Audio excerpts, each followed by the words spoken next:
This is your tutorial with your Belay flying squirrel. I am doing a Russian climb with split fabrics because you're going to want to open it once you get up there.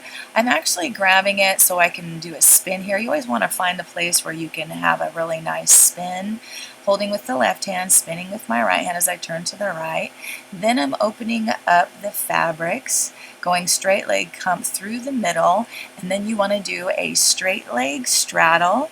You're going to go into your double crochet, sliding your hands down but having a tight hold, twisting, and you want to cross the back twice, not just once. You got to make sure you cross the back twice for a belay flying squirrel. Bring it over your shoulders, really nice grip, then you bring your legs out into a straddle. As you're holding the tails tight, you're going to grab the pole and have your foot kind of touch the top so you can bring the silks just below your bum. You're going to take those tails, cross it in front. Now this is really tricky. You're going to put your hands on the poles right about around your chest. You're going to do a skin the cat, but you've got to keep those silks below your stomach. Otherwise you're going to be bent over and it just looks awful. So you're taking the tails, the right and right hand, the left and left hand, and straight arms and opening your legs, straight legs, and looking forward, trying to arch backwards. This is an awesome move. It's a lot of fun too.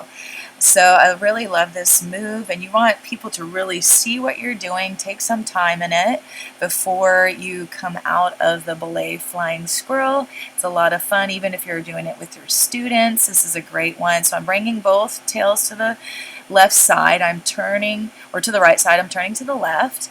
And then once you go onto your knees, bent knees, you can bring the tails out to either side and pose. I'm so close to the ground. It looks prettier if you're higher in the air. And go ahead and do a pose there. And then when you're ready and you're done with your pose there, you bring the silks to one side, both of them, and you're going to climb up it with your hands.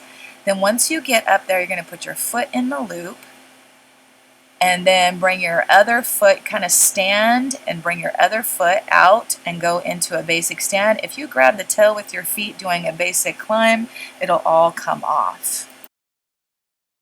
Alright, now for your pro tips. Number one, do a straight leg straddle rather than a diamond in this. Keep it really clean and tight. Pro tip number two, you've got to do 2 twists in the back, 2 crosses in the back for your belay flying squirrel. Pro tip number 3, keep it really tight, have a really nice grip, bring both legs out at the same time, go into a straight leg. Pro tip number 4, just a really tight bump to get it onto right below your bum.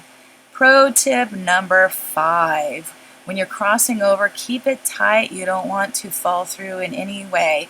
Pro tip number 6, when you're turning around, it's got to be in the right spot. Otherwise, you're all bent up and it's just a mess. You want to hold those poles till you got all the way around and in the right spot.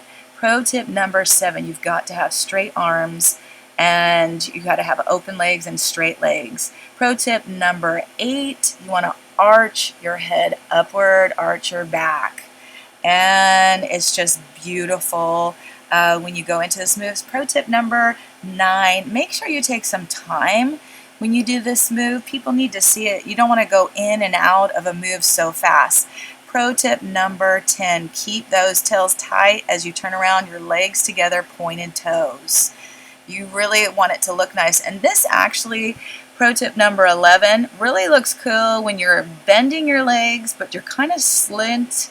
You kind of turn towards an angle, making it a little bit more stylistic. Pro tip number 12, as you're pulling yourself up, still keep your toes pointed. When you're coming in, keep the other foot pointed and really kind of pull up. You want to end, remember how I said end strong. And as you're coming out of it, make sure you do this and end everything strong and beautiful. Flow and glow.